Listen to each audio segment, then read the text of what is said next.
In 2025, a quiet settlement between Paramount Global and Donald Trump sent shockwaves through American media and politics.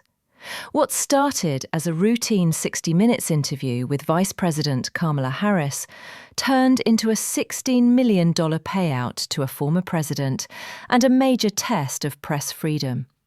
This isn't just another Trump lawsuit.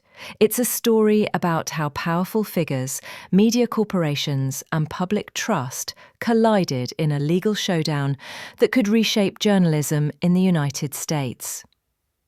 Today, we're breaking down the full story of Paramount v. Trump, what happened, why it matters, and what it could mean for the future of news in America. In late October 2024, CBS's 60 Minutes aired a primetime interview with Kamala Harris, focusing on US foreign policy.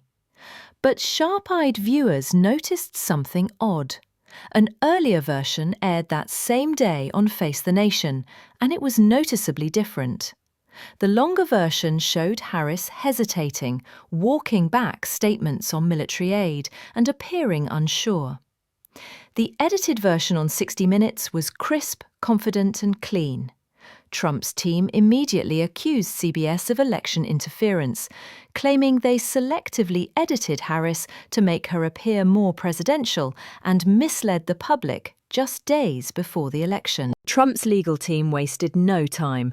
They filed a federal lawsuit in Texas using the state's Deceptive Trade Practices Act, usually used for consumer fraud. Trump claimed CBS had misled voters, arguing that the public were consumers of information and the network had manipulated that product for political reasons. His original demand, $10 billion in damages, then it jumped to $20 billion. The legal argument? This wasn't journalism, it was deception.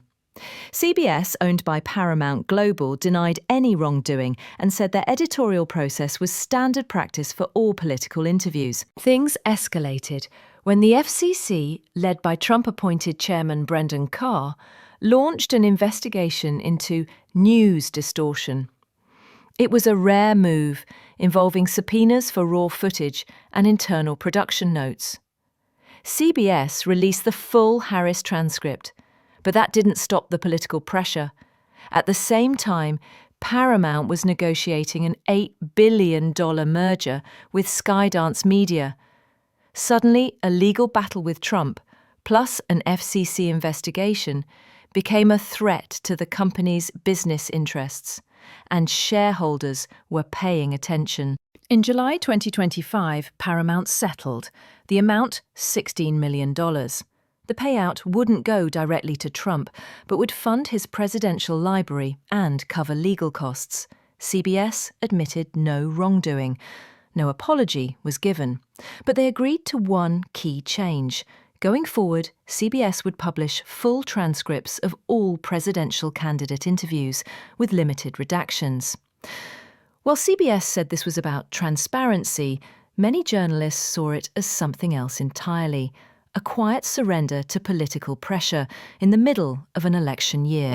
The backlash was swift. Within days, top CBS leaders resigned, including 60 Minutes executive producer Bill Owens and CBS News co-president Wendy McMahon. Veteran journalists, including Dan Rather, called it extortion. Media watchdogs warned of a chilling effect on journalism. If CBS could be pressured into paying millions for a routine edit, what's next? Would networks begin self-censoring, fearing political lawsuits? Would the next tough interview get scrapped to avoid trouble? This wasn't Trump's only media settlement.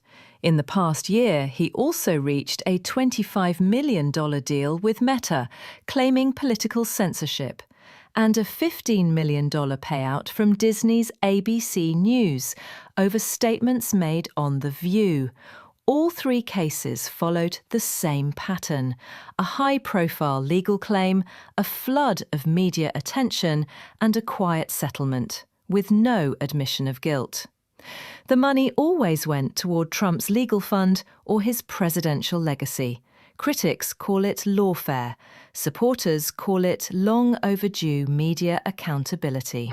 So, what does all of this mean? It marks a turning point.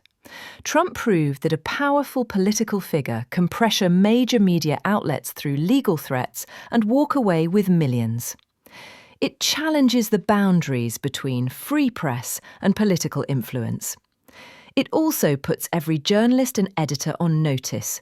What you cut, what you keep, and how you frame a story could land you in court.